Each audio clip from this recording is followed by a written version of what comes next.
Hi everyone, my name's Lily. I am the book reviewer behind Utopia State of Mind, and it has been so long ago that I filmed my initial thoughts to Heartstopper that I by accidentally must have deleted the footage. So I'm gonna start again with the series. That's just a sign that it has been way too long. I finally did finish it though. I watched Heartstopper, so that's why I'm filming this. But I'm just gonna start off with my initial thoughts on Heartstopper. I supposedly had read this already. I had no recollection of it, but when I was going to log that I had read it, supposedly I had already done so. So I started with a blank slate because I didn't remember anything. One of the things I thought about, first of all, in the graphic art style was that I really liked the color palette. I liked how it felt very pastel, and I also liked the attention to certain color choices for certain characters, certain backgrounds. So I thought that was really interesting.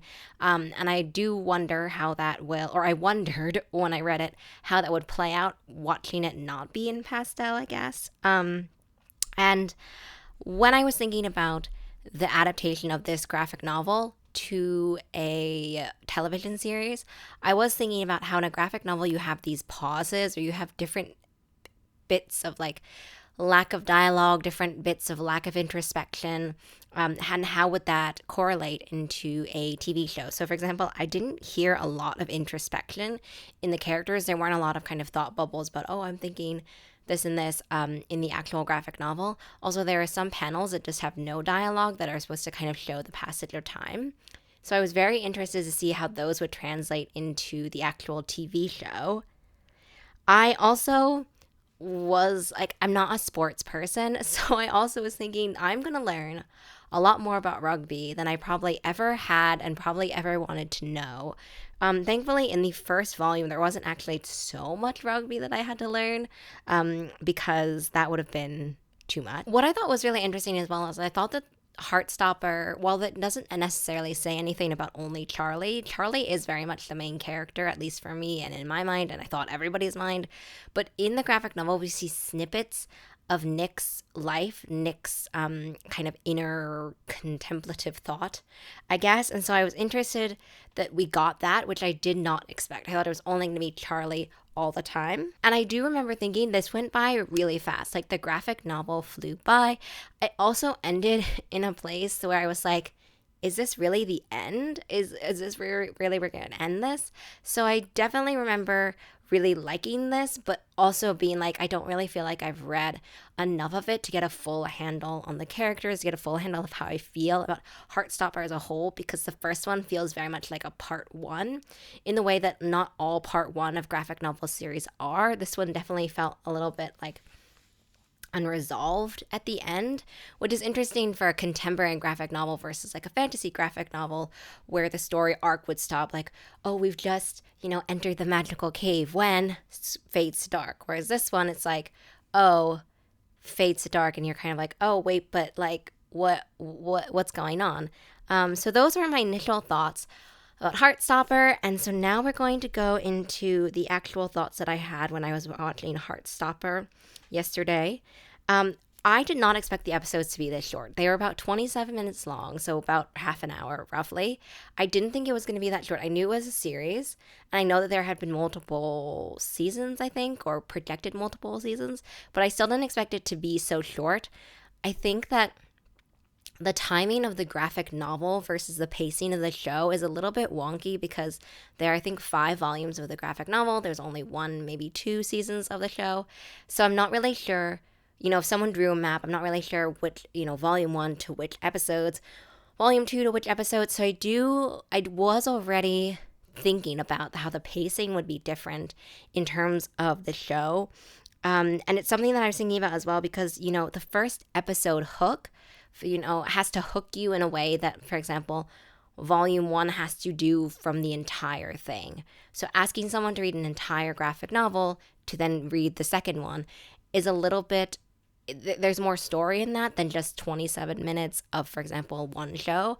So I think in terms of pacing, the actual hook that's supposed to keep you going is a little bit different in the graphic novel versus the television show. I was, as I said in my earlier section, I was a little bit worried about the background in the TV show versus the other one because I think that having this pastel neutral-ish color palette, only focused on Charlie and, the variety of characters that are in the background of Heartstopper, you get more of kind of a laser focus on Charlie, and he, seeing all these other characters, these literal other moving people in the background. I did feel like at certain parts, I do wish there had kind of just been more of almost like a vignette look at Charlie.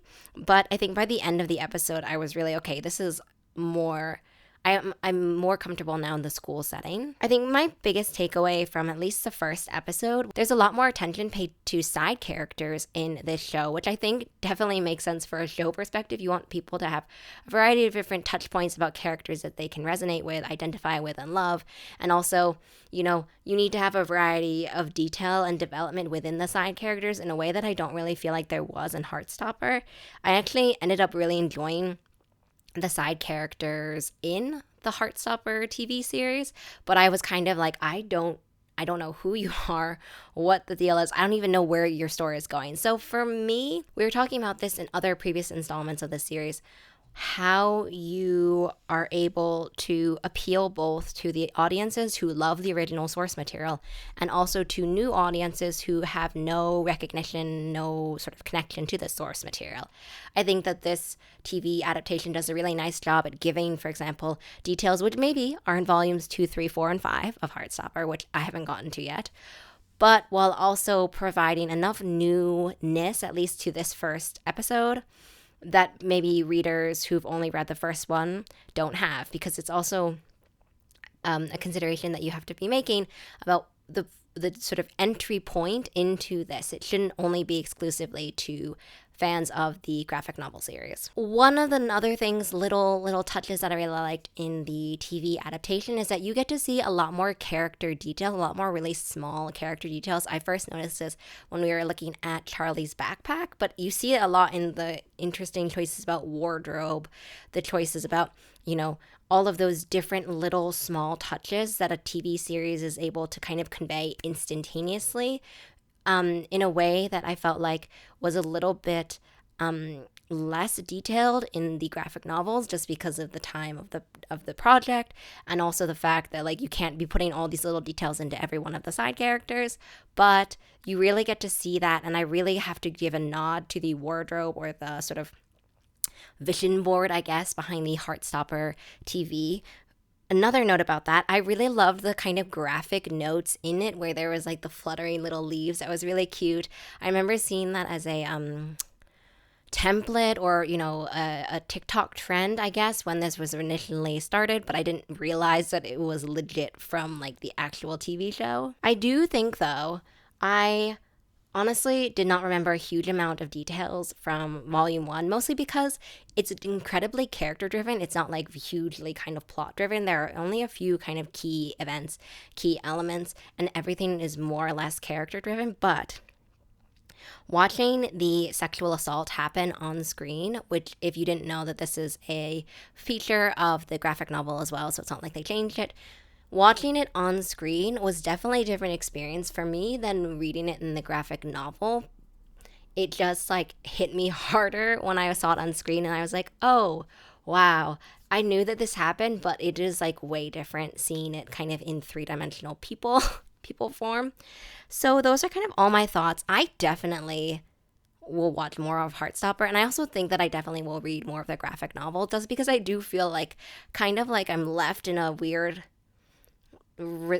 space in terms of resolution versus not, at least in the graphic novels. And also, I really enjoyed watching this. The episodes are really short, so I definitely think that I will continue to read them and or watch them. If I continue to read them and have some more things to say, you will obviously see them in future videos, but I'm not going to do any more content unless people are specifically requesting it about Heartstopper.